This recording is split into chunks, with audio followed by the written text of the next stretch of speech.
உங்கள் ஃபோன் எடுங்க. நம்ம எல்லாரும் யூஸ் பண்ணுற ஒரு ஆப் வாட்ஸ்அப். அந்த வாட்ஸ்அப்பை 2014ஆம் வருஷம் ஃபேஸ்புக்குக்கு அதை தயாரித்தவர் என்ன பண்ணுறாரு, பல கோடிக்கு வித்துட்டார். இப்போ அவரோட லைஃப்பை பீஸ்ஃபுல்லாக ஹாப்பியாக ஒரு கோடீஸ்வரராக என்ன பண்ணுறாரு, ஸ்பெண்ட் பண்ணிக்கிட்டு இருக்கார். அவர் சின்ன வயசில் குப்பை பறக்குனவர், அவங்க அம்மாவோட சேர்ந்து தரையை காசுக்காக தண்ணி ஊற்றி தொடச்சவர் அப்படின்னு சொன்னால் உங்களால் நம்ப முடியுதா?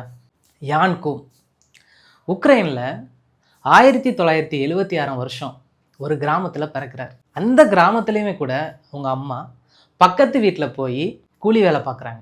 என்ன வேலைன்னா வீட்டை துடைக்கிறது, பாத்திரம் கழுவுறது. அதிலிருந்து வர்ற காசை வச்சு யான் கூமை படிக்க வைக்கிறாங்க. ஓரளவுக்கு படிச்சிருக்கிறாரு, ஸ்கூல் மட்டும் முடிச்சிருக்கிறாருன்னு வச்சுக்கோங்களேன். 16 வயசு ஆயிடுச்சு. அம்மா சூப்பர் மார்க்கெட்டில் வேலை பார்க்குறாங்க. அம்மாவோட சேர்ந்து இவரும் அங்கே போய் வேலை பார்க்குறாரு. சூப்பர் மார்க்கெட்டை க்ளோஸ் பண்ணுற டயத்தில் அம்மாவோட சேர்ந்து இவரும் என்ன பண்ணுறாரு, தரையெல்லாம் மாப் போட்டு துடைக்கிறார். ஒரு கட்டத்தில் ஃபேமிலியாக என்ன பண்ணுறாங்க, அமெரிக்காவுக்கு மூவ் பண்ணுறாங்க. உக்ரைன்லேருந்து அமெரிக்காவுக்கு மூவ் ஆகுறாங்க.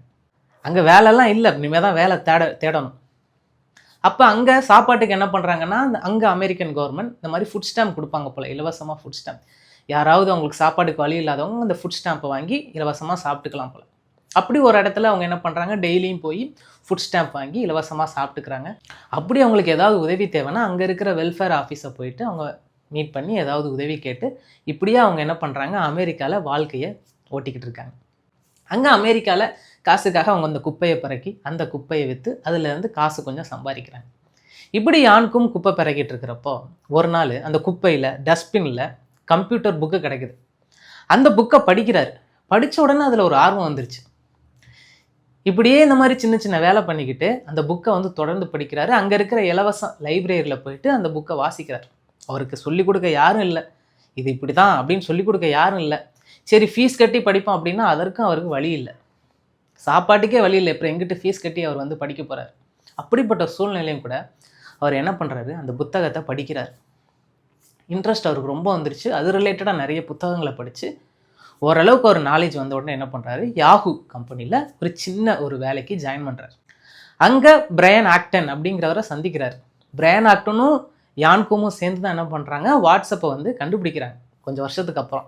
ஸோ இந்த கட்டத்தில் கொஞ்சம் ஓரளவுக்கு எக்ஸ்பீரியன்ஸ் வந்ததுக்கப்புறம் ஃபேஸ்புக் கம்பெனியில் போய் இன்டர்வியூ ட்ரை பண்ணுறாரு. ரிஜெக்டட், வெளியே போ. நெக்ஸ்ட்டு ட்விட்டர் போகிறாரு, வெளியே போ. இந்த மாதிரி நிறைய ரிஜெக்ஷன் பார்க்குறாரு. 2007ஆம் வருஷம் ஐஃபோன் ரிலீஸ் ஆகுது. அந்த ஐஃபோனை பார்த்துட்டு இதுதான் ஃப்யூச்சர் அப்படிங்கிறது அவருக்கு தெரியுது. இப்போ ஒரு ஐடியா, ஆப் ஐடியா வருது, வாட்ஸ்அப் ஆப் ஐடியா வருது. 2009ஆம் வருஷம் பிரையன் ஆக்டன் இவங்களும் சேர்த்து வாட்ஸ்அப்பை வெளியேறாங்க. நிறைய இஷ்யூஸ் வருது. 10 பேர் யூஸ் பண்ணுறாங்க, அதுலேயே 10 இஷ்யூஸ் வருது. 100 பேர் யூஸ் பண்ணுறாங்க, 1000 பேர் யூஸ் பண்ணுறாங்க. யூசர்ஸ் கூடிக்கிட்டே போகுது. இஷ்யூஸ் ஃபிக்ஸ் பண்ணி கம்மியாகிக்கிட்டே இருக்குது. ஓரளவுக்கு வாட்ஸ்அப் ஒரு மெச்சூரான ஸ்டேஜுக்கு வந்துக்கிட்டே இருக்குது. 1000 லட்சம் 1 கோடி யூசர்ஸ், கோடிக்கணக்கில் யூசர்ஸ் வாட்ஸ்அப் வந்துருச்சு. 2014 வருஷம் ஃபேஸ்புக் உங்கள் வாட்ஸ்அப்பை நான் வாங்கிக்கிறேன். எவ்வளோ கொடுத்து வாங்குகிறோம்? 16 பில்லியன், கிட்டத்தட்ட 1600 கோடி கொடுத்து உங்கள் வாட்ஸ்அப்பை வாங்கிக்கிறேன்னு ஃபேஸ்புக் கம்பெனி ஓனர் சொல்கிறாரு. ஓகே சொல்லிட்டார். வாங்கினது மட்டும் இல்லாமல் வாட்ஸ்அப் கம்பெனியில் அந்த ஃபேஸ்புக்கில் நீங்கள் என்ன பண்ணலாம், அந்த வாட்ஸ்அப் டீமுக்கு நீங்கள் ஹெட்டாக இருக்கலாம். ஓகே, டீல் சைன் ஆக போகுது. அந்த டீலை எங்கே வச்சு சைன் பண்ணாங்க தெரியுமா? ஃபேஸ்புக் ஆஃபீஸ் கிடையாது, பெரிய ஹோட்டல் கிடையாது. அமெரிக்கா வந்தப்போ எங்கே கவர்மெண்டோட அந்த ஃப்ரீ ஃபுட் ஸ்டாம்ப் வாங்கி சாப்பிட்டாங்களோ அந்த இடத்துல போய் அந்த டீலை சைன் பண்ணுறாரு. அழுகிறாரு. அவங்க அம்மாவை நினச்சி அழுகிறாரு. குப்பை பிறக்கின இந்த கை 1600 கோடிக்கான டீலை சைன் பண்ணிக்கிட்டு இருக்கு அப்படின்னு நினச்சி அழுகிறாரு. ஸோ நீங்கள் கொஞ்சம் யோசிச்சு பாருங்கள், அந்த யான்கூம் கிட்ட என்ன இருக்குது, என்ன இருந்தது? எதுவுமே இல்லை. படிப்பு இல்லை, பணம் இல்லை. ஆனால் அவர் முயற்சி பண்ணார், தன்னம்பிக்கை இழக்கலை. ஏதோ குப்பையில் ஒரு புக்கு கிடக்குது, படித்தார், வேலைக்கு ட்ரை பண்ணோம். இதை படித்ததை வச்சு நான் வேலைக்கு போனால் யாராவது என்னை எடுத்துப்பாங்களா, அந்த மாதிரிலாம் யோசிக்கலை. முயற்சி செய்கிறார். நமக்கு தெரிஞ்சது பார்த்தீங்கன்னா அவர் யாஹூவில் ஜாயின் பண்ணிட்டாருன்னு தான் தெரியும். அதுக்கு முன்னாடி எவ்வளோ முயற்சி பண்ணியிருப்பார், எத்தனை தோல்விகளை சந்திச்சிருப்பார், அது நமக்கு தெரியாது. நமக்குலாம் வாய்ப்பு கிடைக்கலன்னு சொல்கிறோம். ஆனால் யான்கூம் லைஃப் பாருங்கள், ஒரு வாய்ப்பு சுத்தமாகவே இல்லை. நமக்கு யூடியூப் இருக்குது, இன்டர்நெட் இருக்குது, ஆனால் ஸ்டில் நம்ம வாய்ப்பு கிடைக்கலன்னு சொல்கிறோம்.